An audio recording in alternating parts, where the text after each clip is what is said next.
महाराष्ट्रासह गोव्यातील अनेक भक्तांचं श्रद्धास्थान असलेल्या तुळजापूरच्या श्री भवानी मंदिरातील 13 पुजारी अंमली पदार्थांचा धंदा करत असल्याचं प्राथमिक तपासातून समोर आल्यानं खळबळ माजली आहे। मात्र मंदिरात नित्य पूजा करणाऱ्या मुख्य पुजाऱ्यांशी या प्रकरणाचा काहीही संबंध नाही असं स्पष्टीकरण मंदिर प्रशासनानं जारी केले आहे।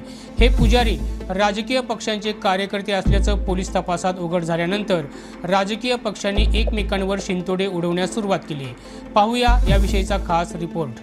तुळजापूर ड्रग्ज तस्करी प्रकरणात आतापर्यंत 35 तस्करांची नावं समोर आली असून यात तुळजा भवानी मंदिराच्या 13 पुजाऱ्यांचा समावेश असल्यानं मोठी खळबळ उडाली आहे। विशेष म्हणजे हे पुजारी राजकीय पक्षांचे कार्यकर्ते देखील आहेत। तुळजा भवानी मंदिर संस्थानचे अध्यक्ष तथा जिल्हाधिकारी कीर्ती किरण पूजा यांनी पोलिसांकडून तुळजा भवानी मंदिरातील या संशयित पुजाऱ्यांची यादी मागवली आहे। असं असलं तरी हे पुजारी देवीच्या दैनंदिन पूजेत सहभागी नसतात असं मंदिर प्रशासनानं स्पष्ट केले।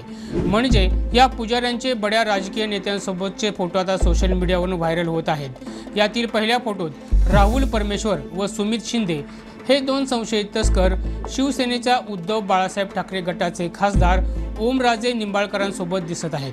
शिवाय विश्वनाथ उर्फ पिंटू मुळे हा संशयित भाजपचा कार्यकर्ता आहे। चंद्रकांत उर्फ बाबू कणे आणि तुळजापूरचे माजी नगराध्यक्ष हे देखील भाजपशी संबंधित आहेत। मात्र विधानसभा निवडणुकीत त्यांनी काँग्रेस उमेदवाराचा प्रचार केला होता। विनोद उर्फ पिटू गंगणे आणि माजी नगराध्यक्षांचे पती हे भाजपचे स्थानिक नेते असल्याचं स्पष्ट झाले।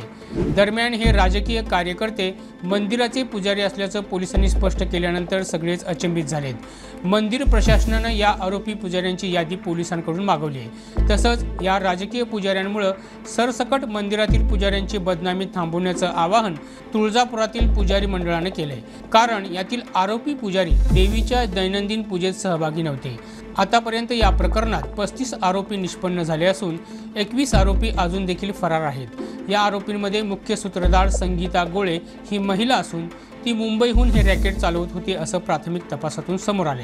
हा व्हिडिओ जास्तीत जास्त शेअर करा आणि गोव्यासह महाराष्ट्रातील महत्त्वाच्या घडामोडी नेमकेपणानं जाणून घेण्यासाठी आमच्या YouTube चॅनलला सबस्क्राईब करा।